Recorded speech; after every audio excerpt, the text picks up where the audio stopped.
This question about the finance commission.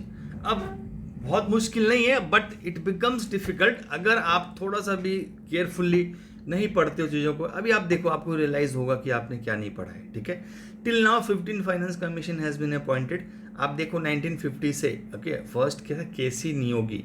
Okay, ये हमारे first finance commission थे। Last के 15th कौन है, N K Singh. Okay, so 15th finance commission is been appointed. इन्होंने कब अपॉइंटमेंट हुआ था, 2017 में, और इन्होंने 9 नवंबर 2020 में अपनी रिपोर्ट सबमिट करी है। राइट, सो अब देखो इनका रिपोर्ट है that is valid for 2025 till 25। तो अब उनको नेक्स्ट फाइनेंस कमीशन अपॉइंट करना है, बिकॉज इसके बाद भी बहुत सारे वर्टिकल हॉरिजॉन्टल डिस्ट्रीब्यूशन होने। ओके, तो chairman of the finance commission shall be qualified to be appointed जजेस ऑफ द हाई कोर्ट। अब आप देखो, ये भी इंपॉर्टेंट है, अगर ये आपको नहीं पता है तो आप गलत कर जाओगे। नॉ टेन्योर, अब हर चीज मैं आपको ये ऐसे कुछ भी ऐसी चीज नहीं बताऊंगा जो किसी अनलॉजिकल हो या फैक्चुअल ना हो या फिर ऑथेंटिक इंफॉर्मेशन ना हो। ओके, तो आप देखो यहाँ पे इसका सॉल्यूशन क्या है, आपको देख लो, यहाँ पे बी है, only two statements are correct. अब कौन से स्टेटमेंट है आपके as per the latest state हमें फाइंड करना है। नाउ यू सी, बहुत इंटरेस्टिंग है। If you see here 15 K C Neogy is the first, and if you see here the N K Singh is the last. इनका ये यहाँ तक का टेन्योर है। अब आप देखो ये सारी चीजें कहाँ पे लिखी हुई, ये जो क्वालिफिकेशन देखो, क्वालिफिकेशन ऑफ फाइनेंस कमीशन, मैं अभी बताता हूँ आपको। यहाँ पे क्या लिखा है, chairman can be selected from the person who has been experience public affairs. तो ये काफी है सिलेक्ट होने के लिए। Okay, it is not mandatory.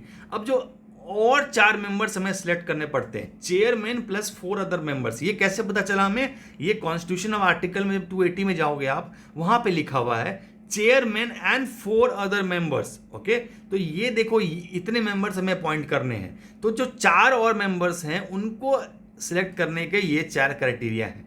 ठीक है, इट कैन बी, और इसमें से कोई एक भी हो, दे कैन, बट ये एक क्राइटेरिया है कि एक जजेस का भी हो सकते हैं, but it's not the only. ठीक है, ये मेंबर्स के लिए, not for chairman. Now third is term क्या है इनका, is as may be specified in the order of president. Okay, तो ये सही स्टेटमेंट है थर्ड, ये सही। इसमें 3 साल 4 साल ऐसा कुछ भी नहीं मेंशन है। आप देखो यहाँ पे ऐसा कुछ भी ऐसा मेंशन नहीं है जहां पे लिखा हुआ है कि it can be appointed for 3 years और 4 इयर्स। अगर आप आर्टिकल में जाओगे वहां भी टेन्योर नहीं मेंशन है। यहाँ पे क्या मेंशन है, expiration of every 5th year और एट अर्लियर टाइम पीरियड। तो इनको पहले भी अपॉइंट कर सकते हैं, वो कर सकते हैं, और इसको रीअपॉइंटमेंट का भी। ये सारी चीजें कहाँ लिखी हुई है, आप देखो इस एक्ट के अंदर लिखी हुई है, ये कॉन्स्टिट्यूशन ऑफ इंडिया। ये जो आपने क्वालिफिकेशन पढ़ा, ये भी इस एक्ट के अंदर ही लिखा हुआ है। तो आपका देखो टर्म कितना होना चाहिए, एट में एज में भी स्पेसिफाइड इन द मेंशन नहीं, और रेजिग्नेशन भी दे सकते हैं टू द प्रेसिडेंट। तो ये आप इंफॉर्मेशन आपको पता ही नहीं चलेगी, आप कितना भी पढ़ लो, जब तक आपको एक प्लेटफॉर्म नहीं मिलेगा जो आपको ये सारी चीज़ें बताए, आप कभी पता नहीं चलेगी।